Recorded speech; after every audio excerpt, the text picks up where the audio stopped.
Hello dear students, welcome to our YouTube channel Medico nursing classes.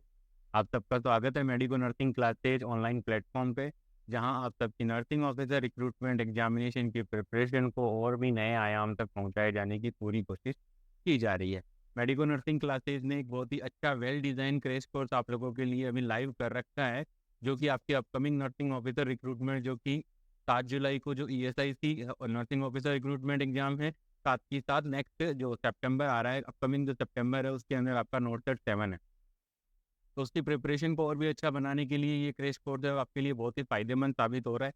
उसके लिए आप सबको ये क्रैश कोर्स की क्लासें हैं वो रेगुलर बेसिस पे प्रोवाइड की जा रही हैं, ताकि आपकी तैयारी में और भी इजाफा और भी इम्प्रूवमेंट हो सके। तो उसी तैयारी को, उसी क्रैश कोर्स की क्लास को हम कंटिन्यू करते हैं। तो देखते हैं कि कल की क्लास में हम लोगों ने देखा था स्टूडेंट, लास्ट क्लास के अंदर हमने देखा था, हम पढ़ रहे थे अपेंडिक्स के बारे में। गैस्ट्रोएसोफेजियल रिफ्लेक्स हमने कंप्लीट कर दिया था।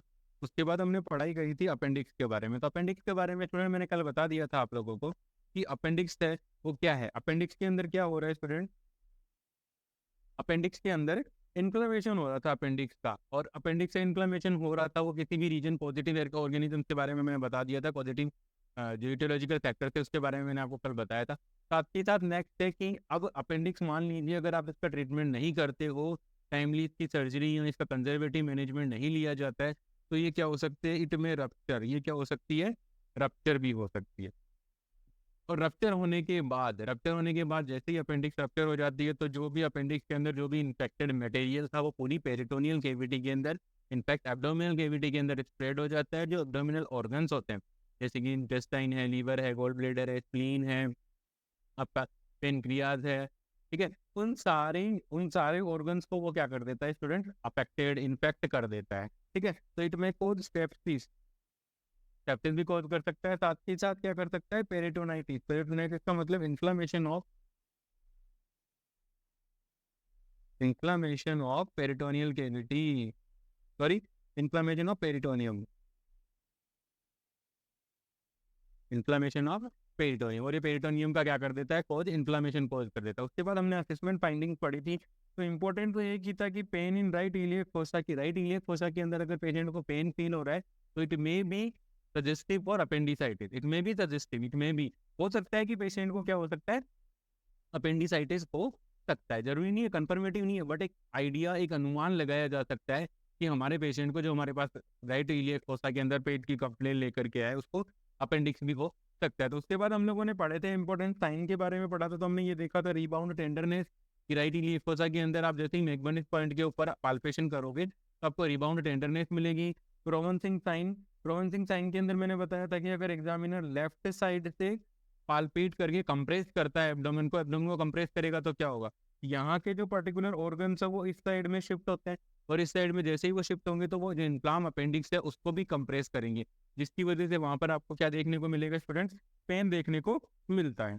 नेक्स्ट हम बात करते हैं इंपॉर्टेंट साइन सोस साइन की। ठीक है, शायद कल हम लोगों ने कुछ मिसमैच कर दिया सोस साइन के अंदर, लेकिन आज उसको हम करेक्ट करते हैं। तो कल के लिए सॉरी, आज हम सोस साइन को करेक्ट करते हैं। तो सोस साइन क्या है, सोस साइन के अंदर क्या है, इंडिविजुअल को हमें क्या करना है, लेफ्ट लेटरल पोजीशन के अंदर लेटाना है। क्या करना है, लेफ्ट लेटरल पोजीशन के अंदर, लेफ्ट लेटरल पोजीशन के अंदर लेटा देंगे। वो lying in, patient line in left lateral position. ठीक है, पेशेंट है वो लेफ्ट लेटरल पोजीशन के अंदर सोता है। उसके बाद हमें क्या करना है, राइट थाई को क्या करना है, फ्लेक्स करना है। राइट थाई यानी कि यहाँ से पकड़ के फ्लेक्शन करना है। ठीक है, फ्लेक्शन मतलब ये वाला मूवमेंट करना है, बैकवर्ड, पीछे की तरफ मूवमेंट करना है। तो जैसे ही आप ये मूवमेंट करोगे तो क्या होगा, यहाँ पर क्या होती है स्टूडेंट्स, सोर्स मसल्स होती है। और ये जैसे ही ये सोर्स मसल स्ट्रेच होगी, स्ट्रेच होकर के ये क्या करेगी, इन्फ्लाम्ड अपेंडिक्स को टच करेगी, और इन्फ्लाम्ड अपेंडिक्स को टच करते ही वहां पे आपको क्या फील होगा, पेन फील होगा। आई थिंक आप लोगों को समझ में आया होगा कि सोर्स साइन क्या है। ठीक है, सोर्स साइन क्या है मैं बताता हूँ, दोबारा से एक्सप्लेन करता हूँ। सोर्स साइन क्या है,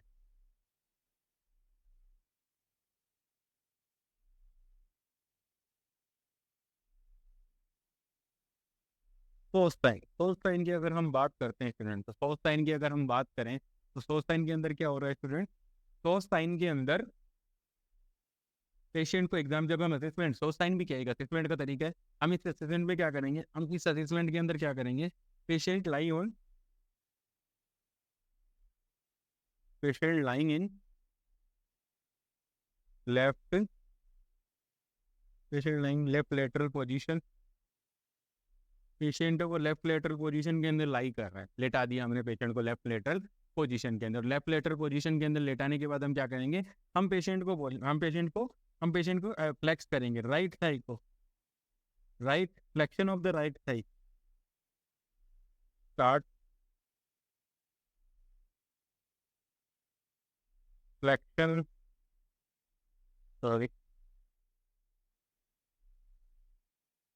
start flexion of right thigh, right thigh का हम क्या करेंगे, फ्लेक्शन करेंगे। राइट थाई का फ्लेक्शन जैसे ही करोगे तो जो सोच मसल्स है,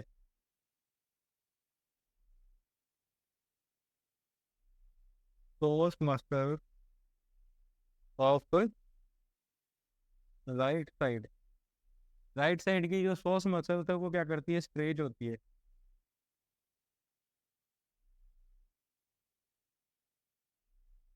स्ट्रेच हो जाती है, और जैसे ही वो मसल स्ट्रेच होती है तो क्या होगा, and touch touch to the, वो क्या करती है, जो स्ट्रेच जैसे ही मसल सोच मसल स्ट्रेच होगी, स्ट्रेच होते ही वो क्या करेगी, जो आपकी इन्फ्लाम्ड अपेंडिक्स है उसको क्या करेगी, वो टच करती है, touch to the inflamed inflamed appendix, inflamed appendix को वो क्या करती है स्टूडेंट, टच करती है। और इन्फ्लाम्ड अपेंडिक्स को वो जब टच करती है तो उस सिचुएशन के अंदर क्या होता है, patient feel pain, patient feel pen, उस समय पेशेंट को क्या फील होता है, पेन फील होता है। आई थिंक अब आप लोगों को सोच साइन है वो समझ में आ गया हो। ठीक है, अगर किसी भी स्टूडेंट को सोच साइन में भी अभी कोई दिक्कत है तो प्लीज आप कमेंट सेक्शन में जरूर बताइए, हम डेफिनेटली इसका आंसर करेंगे। तो ये तो था हमारा सोच साइन के बारे में। नेक्स्ट हम बात करते हैं ऑब्स्क्यूरेटर साइन। नेक्स्ट हमारी बात होती है ऑब्स्क्यूरिटी, सोच साइन पढ़ लिया, अब पढ़ेंगे ऑब्स्क्यूरेटर साइन, रोवेंसिंग साइन पढ़ लिया, रिबाउंड टेंडरनेस हमने पढ़ ली। इमेज बेस्ड नहीं ऐड किया गया ताकि आप लोगों की इमेज बेस्ड तैयारी भी साथ के साथ चलती रहे। अगर फिर भी आपको कोई डाउट रहे तो प्लीज आप कमेंट सेक्शन में बताओ, मेडिको नर्सिंग क्लासेज आपके डाउट को जरूर क्लियर करेगा। नेक्स्ट हम बात करते हैं स्टूडेंट्स ऑब्स्क्यूरेटर साइन की। नेक्स्ट हम बात करते हैं किसकी, ऑब्स्क्यूरेटर साइन की। तो ऑब्स्क्यूरेटर साइन की जब भी आप बात करोगे, ऑब्स्क्यूरेटर साइन की आप जब भी बात करोगे तो सिचुएशन में क्या होगा, इसमें क्या होगा, इस in case of obscurator sign, obscurator sign के अंदर हमें क्या करना है, pain, patient feel pain, patient feel pain when the internal rotation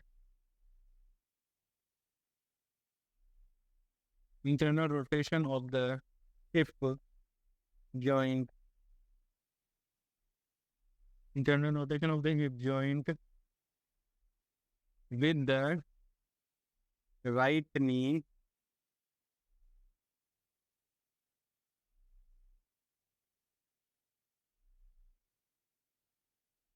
flexion flex।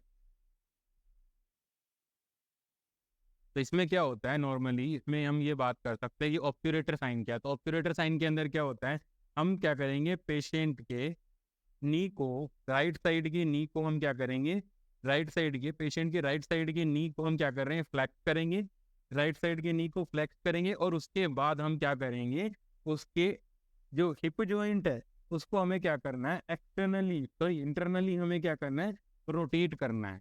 हमें क्या करना है, इंटरनल रोटेशन करना है, उसके पैर के अंदर इंटरनल रोटेशन करना है, पैर का हिप जॉइंट का इंटरनल रोटेशन, और नी जॉइंट का, नी जॉइंट का क्या करना है, हमें फ्लेक्स करना है। देखो यहाँ पर इसने क्या किया, ये नी जॉइंट है तो नी जॉइंट का क्या कर दिया, फ्लेक्शन कर दिया।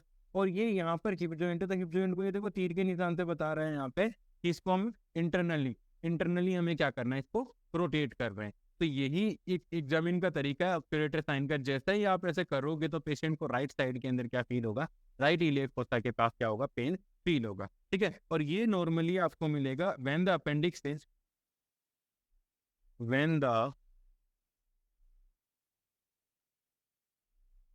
Appendix in lies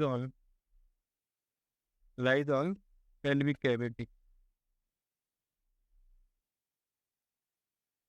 lie on pelvic cavity. और ये कब फील होगा हमें, मतलब ये कब असेसमेंट, ये कब फाइंड होगा, अगर मान लीजिए अपेंडिक्स की जो लोकेशन होगा पेल्विक कैविटी के अंदर, अपेंडिक्स की अगर लोकेशन पेल्विक कैविटी के अंदर है, तो उस सिचुएशन के अंदर स्टूडेंट्स क्या होगा, उस सिचुएशन के अंदर जैसे ही आप राइट नी को फ्लेक्स करोगे और राइट हिप जॉइंट को, राइट नी को फ्लेक्स करना है, राइट हिप जॉइंट को आपको क्या करना है, इंटरनली रोटेशन करना है। देखो क्या करना है, राइट नी, राइट नी को तो क्या करना है, फ्लेक्स, एंड राइट का जो हिप जॉइंट है, राइट का जो हिप जॉइंट है उसको क्या करना है, इंटरनल रोटेशन, इंटरनल रोटेशन। ये दो काम करने हैं आपको in case of obturator sign, in obturator sign.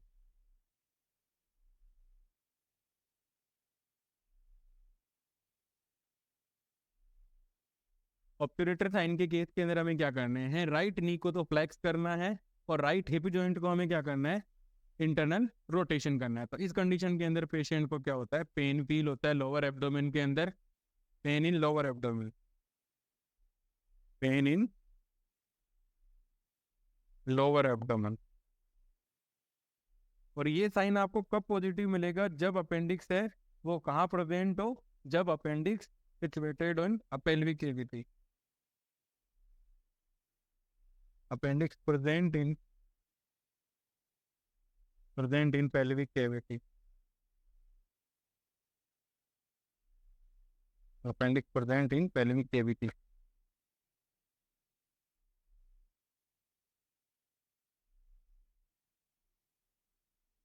Appendix present in pelvic cavity, जब अपेंडिक्स पेल्विक कैविटी के अंदर होता है तब आपको ऑब्ट्यूरेटिव साइन है वो क्या मिलता है, देखने को मिलता है। तो स्टूडेंट ये काफी इंपॉर्टेंट साइंस थे जो कि आपको अपेंडिसाइटिस के केस के अंदर आपको पेशेंट के अंदर ड्यूरिंग असेसमेंट आपको ये साइंस है वो देखने को मिलते हैं। चलते हैं हमारे नेक्स्ट टॉपिक के ऊपर और देखते हैं कि क्या हमारा आगे का क्या टॉपिक है। तो हमारा आगे के टॉपिक की अगर हम बात करें, आगे के टॉपिक की अगर मैं बात करूँ तो ये देखो लो ग्रेड फीवर, ठीक है। यहाँ पर आपको क्या देखने को मिल सकता है, low grade fever. Low grade fever इसलिए क्योंकि appendicitis is an infection due to any infection, due to infection in appendix. Appendix के अंदर इन्फेक्शन हुआ तभी तो बुखार आएगा, ठीक है। इन्फ्लामेटरी कंडीशन है, उस कंडीशन के अंदर ये बॉडी अपना टेम्परेचर है वो क्या कर लेती है, इंक्रीज कर लेती है। साथ के साथ हमें क्या देखने को मिलेगी, राइट इलियक फोसा के ऊपर रिबाउंड टेंडरनेस देखने को मिलेगी। आप जैसे याद लगाओगे पेशेंट है वो क्या करता है, चिल्लाने के लिए लग जाएगा, पेशेंट क्या करेगा, चिल्लाने लग जाता है। क्यों चिल्लाने लग जाता है, क्योंकि पेशेंट को आप जैसे ही अपने आप राइट इलियक फोसा पे आपने कंप्रेशन किया और कंप्रेशन करते ही पेशेंट को क्या फील हो रहा है, वहाँ पे स्टूडेंट्स पेशेंट को पेन फील हो रहा है, ठीक है। उसके बाद एब्डोमिनल रिजिडिटी, आप पेशेंट का एब्डोमेन देखोगे काफी ज्यादा आपको टाइट मिलता है, ऐसा नहीं है कि एब्डोमेन सॉफ्ट मिलता है, ठीक है। एब्डोमेन सॉफ्ट ही मिलेगा आपको इन केस ऑफ अपेंडिसाइटिस, आपको जो पेशेंट का एब्डोमेन है वो काफी ज्यादा आपको टाइट मिलता है, ठीक है स्टूडेंट। नेक्स्ट है एलिवेटेड डब्ल्यूबीसी काउंट, डेफिनेट है अगर किसी भी इंडिविजुअल को कोई भी इन्फेक्शन है, अगर कोई भी इन्फेक्शन है और इन्फ्लामेटरी कंडीशन है, इन्फ्लामेटरी कंडीशन है, अपेंडिसाइटिस इन्फेक्शन भी और इसके अंदर क्या है, इन्फ्लामेशन भी हो रखा है। तो उस कंडीशन के अंदर स्टूडेंट्स क्या होगा, उस कंडीशन के अंदर क्या होगा, आपको क्या देखने को मिलेगा, वहां पर पेशेंट का जो डब्ल्यूबीसी काउंट है वो आपको इंक्रीज देखने को मिलेगा, ठीक है। अब डब्ल्यूबीसी काउंट इंक्रीज हो गया तो साथ के साथ डेफिनेट है कि पेशेंट के अंदर एनोरेक्सिया, नोजिया और वोमिटिंग के सिम्टम्स भी हमें देखने को मिल सकते हैं। तो एनोरेक्सिया का मतलब है लैक ऑफ एपेटाइट, ठीक है, भूख नहीं लगती है पेशेंट को। नेक्स्ट वन है, पेशेंट है उसको वो क्या करेगा, वो साइडलाइन पोजीशन के अंदर रहता है, पेशेंट क्या करेगा, साइडलाइन पोजीशन के अंदर ही लेटा रहेगा, वो सीधा नहीं लेटेगा, वो साइडलाइन पोजीशन के अंदर लेटेगा, नी को फ्लैक्स करके रखेगा, ठीक है। और अपने जो नी को क्या करेगा, नी चेस्ट पोजीशन, अगर मैं आपको एक शॉर्ट वे में बताना चाहूँ, वो अपने घुटनों को अपनी चेस्ट तक लगा करके रखेगा, ताकि जिससे एब्डोमेन है वो काफी ज्यादा क्या रहेगा, रिलैक्स रहेगा, सॉफ्ट रहेगा। तो अपेंडिक्स है उसको बार बार कोई ऑर्गन टच नहीं करेगा, और जब बार बार कोई ऑर्गन उसको टच नहीं करेगा तो उस सिचुएशन के अंदर क्या होगा स्टूडेंट, वहां पर पेशेंट को पेन फील कम होगा। Patient abdominal guarding behaviour show करके रखता है। एब्डोमिनल गार्डिंग का मतलब वो आपको पेट पे अपने एब्डोमेन के ऊपर हाथ भी नहीं लगाने देगा, ठीक है, वो आपको एब्डोमेन पे हाथ भी टच नहीं करने देगा। रीजन यही है क्योंकि जैसे आप उसको हाथ लगाओगे, पेशेंट को टच करोगे, तो उस सिचुएशन के अंदर पेशेंट को क्या फील होगा, वहां पे पेशेंट को पेन फील होता है। ध्यान रखने की बात है, काफी इंपॉर्टेंट है, यहाँ से एमसीक्यू आप लोगों के लिए बन के आ सकता है, ठीक है। ये भी एक इंपॉर्टेंट साइन है जो कि हमें अपेंडिसाइटिस के बारे में बताता है। नेक्स्ट वन है, एक इंपॉर्टेंट पॉइंट है, ठीक है सर, इंपॉर्टेंट पॉइंट है, याद रखना, अंडरलाइन कर लीजिएगा, एमसीक्यू बन सकता है, ठीक है, एमसीक्यू बन सकता है। इसके अंदर क्या बना, क्या इंपॉर्टेंट पॉइंट है, देखो कि avoid the application of heat to the abdomen of a patient with appendicitis in case of, मतलब इन केस ऑफ अपेंडिसाइटिस। इसमें क्या बताना चाह रहा है वो मैं समझाता हूँ कि appendix avoid the hot application, avoid the hot application,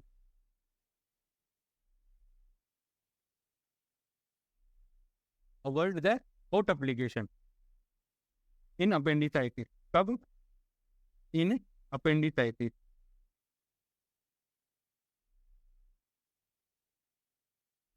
अपेंडी appendicitis के अंदर क्या करना है स्टूडेंट, अपेंडिसाइटिस के अंदर क्या करना है, हॉट एप्लीकेशन है उसको क्या करना है, अवॉइड करना है। हॉट एप्लीकेशन को क्या करना है, अवॉइड करना है। और हॉट एप्लीकेशन को अवॉइड करने का रीजन क्या है, देखो रीजन यही है कि जैसे ही आप हॉट एप्लीकेशन करते हैं, अगर हम अपेंडिसाइटिस के पेशेंट के अंदर राइट इलियक फोसा पे अगर हम पेशेंट को हॉट एप्लीकेशन करते हैं तो हॉट एप्लीकेशन के रिजल्ट क्या रहेगा, वेजोडाइलेशन, वेजोडाइलेशन, वेजोडाइलेशन से क्या होगा, वेजोडाइलेशन से क्या होगा, improve blood supply, increase blood supply, increase blood supply, blood supply increase हो गई है, ब्लड सप्लाई इंक्रीज हो गई तो उसमें क्या होगा, एनलार्जमेंट, वेजोडाइलेशन से क्या होगा, अपेंडिक्स से एनलार्ज हो जाएगी,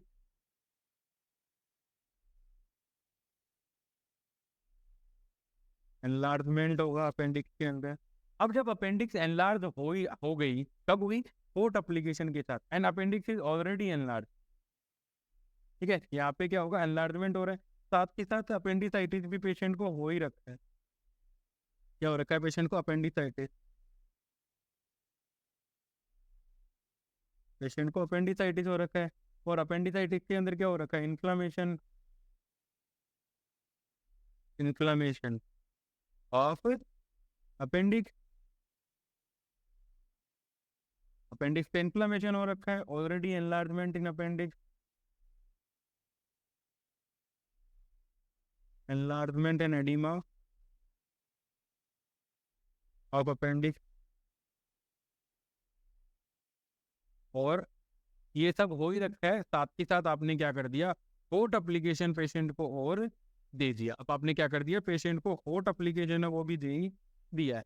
अब आपने पेशेंट को हॉट एप्लीकेशन दिया, एनलार्जमेंट ऑफ अपेंडिक्स हो रहा है, इधर भी एनलार्जमेंट ऑफ अपेंडिक्स हो रहा है, तो ये दोनों कंडीशन क्या हो जाती है, जुड़ जाएंगी स्टूडेंट, ये दोनों कंडीशन जब कंबाइन हो जाएंगी, ये दोनों कंडीशन जब कंबाइन हो जाती हैं, ये दोनों कंडीशन क्या हो रही है स्टूडेंट, कंबाइन हो रही है, तो यहाँ एक ये जुड़ गया, यहाँ एक ये जुड़ गया, तो यहाँ पे क्या होता है, risk of rupture, risk of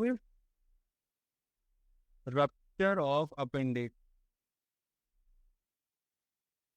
risk of rupture of appendix. अब यहाँ पे एक रिस्क हो जाएगा कि आप अगर हॉट एप्लीकेशन करते हो तो उस कंडीशन के अंदर पेशेंट की जो अपेंडिक्स है वो क्या हो सकती है, रप्चर हो सकती है। तो ये भी काफी इंपॉर्टेंट साइन है, एक इंपॉर्टेंट असेसमेंट फाइंडिंग है, और एक इंपॉर्टेंट पॉइंट है जो कि हमें ध्यान में रखना है जब हम किसी भी अपेंडिसाइटिस के पेशेंट को केयर प्रोवाइड कर रहे हैं। तो उस सिचुएशन के अंदर हमें कभी भी पेशेंट को हॉट एप्लीकेशन के लिए अलाउ नहीं करना है, क्योंकि हॉट एप्लीकेशन की वजह से वहां पर क्या हो सकता है, आपका अपेंडिक्स रप्चर हो सकता है। और अपेंडिक्स अगर रप्चर हो जाता है तो कौन कौन से कॉमन कॉम्प्लिकेशंस आते हैं वो बताता हूँ। अभी आप देख चुके हैं सेप्टिस, अगर अपेंडिक्स रप्चर हो गए तो सेप्टिस आ सकता है पहला।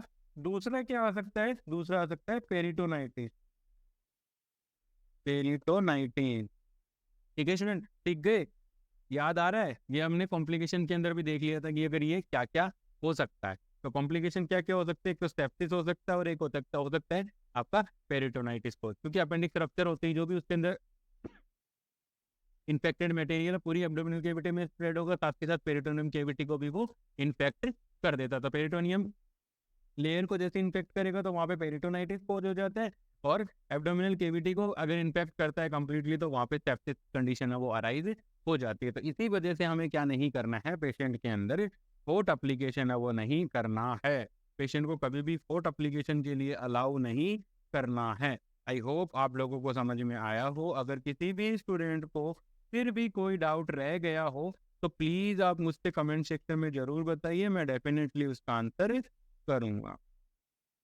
नेक्स्ट हम चलते हैं, नेक्स्ट हमारा देखते हैं नेक्स्ट हमारा क्या टॉपिक है, क्या हेडिंग है इससे रिलेटेड। तो जो नेक्स्ट हेडिंग है उसकी बात करते हैं। नेक्स्ट हेडिंग की अगर हम बात करें तो नेक्स्ट हेडिंग क्या है स्टूडेंट? नेक्स्ट हेडिंग है हमारी मैनेजमेंट के बारे में। अब हम पढ़ते हैं मैनेजमेंट ऑफ अपेंडिक्स। क्या पढ़ेंगे अब हम? मैनेजमेंट ऑफ अपेंडिक्स का मैनेजमेंट पढ़ने की कोशिश करते हैं। ठीक है, अपेंडिक्स का मैनेजमेंट पढ़ने की कोशिश करते हैं। उससे पहले थोड़ी सी क्लीनिंग कर लेता हूँ। ठीक है, अपेंडिक्स का मैनेजमेंट पढ़ने की कोशिश करते हैं तो मैनेजमेंट पढ़ूँ। अब जब हम अपेंडिक्स का मैनेजमेंट पढ़ रहे हैं,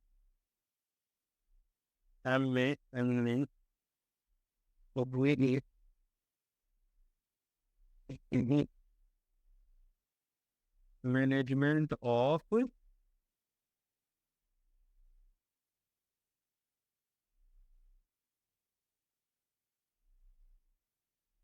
appendicitis, management of appendicitis. Appendicitis का क्या होगा?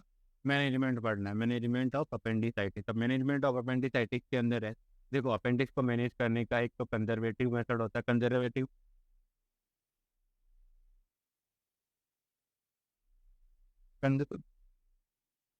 कंजर्वेटिव मैनेजमेंट, कंजर्वेटिव मैनेजमेंट में स्टूडेंट क्या होता है? Manage by medical management, medical medication, manage by medication. Medications के द्वारा जब मैनेज किया जाता है तो उसे बोलते हैं अपन कंजर्वेटिव मैनेजमेंट। और जब सर्जरी की बात आ जाती है तो उसे हम बोलते हैं surgical management, surgical management. Surgical management होता है, सर्जरी कर देते हैं। सर्जरी में हम क्या कर देते हैं? अपेंडेक्टमी कर देते हैं, अपेंडेक्टमी। ठीक है, अपेंडिक्स को हम बाहर निकाल देते हैं। तो ये है काफ़ी इंपॉर्टेंट पॉइंट। ठीक है, तो अब हम बात करते हैं, अगर हम पेशेंट को कंजर्वेटिव मैनेज कर रहे हैं या हम सर्जरी के लिए पेशेंट को लेकर के जा रहे हैं। देखो नॉर्मली इसका जो डेफिनेटिव मैनेजमेंट होता है वो होता है surgery, definitive treatment. Definitive treatment होता है इसका सर्जरी, कि आप पेशेंट की सर्जरी कर दो। सर्जरी करते ही पेशेंट का जो ट्रीटमेंट है वो हो जाता है। तो अब हमें क्या करना है? अब हम मैनेज करते हैं। अब हम बात करते हैं यहाँ पे मैनेज करते हैं तो सबसे पहले हम मेडिकल मैनेजमेंट, और इसी मेडिकल मैनेजमेंट को मैं इंक्लूड करूँगा आपके प्री ऑपरेटिव मैनेजमेंट में, कि अगर आप कंजर्वेटिवली मैनेज कर रहे हो सिचुएशन को तो सिचुएशन के अंदर आप क्या करना चाहिए या कैसे आपको इन चीज़ों को आपको मैनेज करना चाहिए। तो उसकी बात हम कर रहे हैं। तो उसकी बात हम करें तो स्टूडेंट फर्स्ट वन हम देखते हैं कि अपेंडिसाइटिस का जो भी पेशेंट हमारे पास आता है, अपेंडिसाइटिस का पेशेंट जो भी हमारे पास आता है, तो इसका मतलब है कि उस पेशेंट की जो अपेंडिक्स है वो कभी भी रप्चर हो सकती है। भाई अगर आपने सोनोग्राफी करवाई है, अपेंडिसाइटिस आ चुका है, ठीक है, तो उस सिचुएशन के अंदर क्या हो सकता है? उस सिचुएशन के अंदर पेशेंट को क्या मिल सकता है? हो सकता है कि पेशेंट का अपेंडिक्स है वो रप्चर हो सकता है। तो रप्चर होगा तो डेफिनेट है कि हमें जाना पड़ेगा सर्जरी करने के लिए। तो हम क्या करते हैं, सबसे पहले जैसे ही हमारे पास पेशेंट आ जाता है तो हम पेशेंट को NPU status, NPO should be maintain, NPO should be maintain. NPO क्यों मेंटेन रख रहे हैं? एनपीओ इसलिए मेंटेन रखते हैं क्योंकि हमें कभी भी एनी सिचुएशन, एनी कंडीशन और एनी टाइम हमें पेशेंट की सर्जरी है वो करनी पड़ सकती है। तो सर्जरी करनी पड़ सकती है तो हमें उस समय पेशेंट का एब्डोमेन है और एब्डोमेन सॉरी स्टमक का इंटेस्टाइन है वो हमें पूरी तरह से खाली चाहिए, ताकि हम पेशेंट को ये जो एस्पिरेशन है उसका रिस्क है। नॉर्मली अगर आप कुछ खाना खा के रखते हो और आपको एनेस्थीसिया दिया जाता है, मसल्स रिलैक्स होती है। मसल्स रिलैक्स मैं पहले ही बता चुका हूँ जीआरडी के केस में। तो मसल जैसे रिलैक्स होगी तो वहाँ पे क्या होता है, जो भी गैस्ट्रिक कंटेंट है वो बैकफ्लो मार करके कहाँ चले जा सकते हैं? ट्रेकिया के अंदर जा सकते हो। ट्रेकिया के अंदर जाने की वजह से वहाँ पर क्या हो सकता है? एस्पिरेशन हो सकता है। तो एस्पिरेटरी निमोनिया काफ़ी कॉमन वहाँ पे आप लोगों को देखने को मिलता है। ठीक है, अब आपने पेशेंट को एनपीयू मेंटेन कर दिया। अब पेशेंट को आपको अदर पेशेंट आपने पेशेंट को एनपीयू रख लिया है, ठीक है, कि भाई जरूरत पड़े तो हम सर्जरी करेंगे, वरना आप एनपीओ तो रहो, ठीक है। उसके बाद अगर एनपीओ रख लिया तो उसके बाद हमें क्या करना पड़ेगा, आईवी फ्लूइड देने पड़ेंगे पेशेंट को। आईवी फ्लूइड्स हमें पेशेंट को देने पड़ेंगे, क्योंकि अब पेशेंट मुंह से नहीं खा रहा है तो डेफिनेट है कि उसका जो डिमांड है, बॉडी की जो न्यूट्रिशनल डिमांड है, वो तो हमें लिखित रूप पूरी करनी पड़ेगी। साथ के साथ उसका जो इंट्रावेस्कुलर फ्लूइड वॉल्यूम है, उसको भी हमें क्या करना है, रेगुलर लेवल पे हमें क्या करना पड़ेगा, उसको मेंटेन रखना पड़ेगा। तो इसलिए हमें क्या करना पड़ेगा, आईवी फ्लूइड एडमिनिस्ट्रेशन।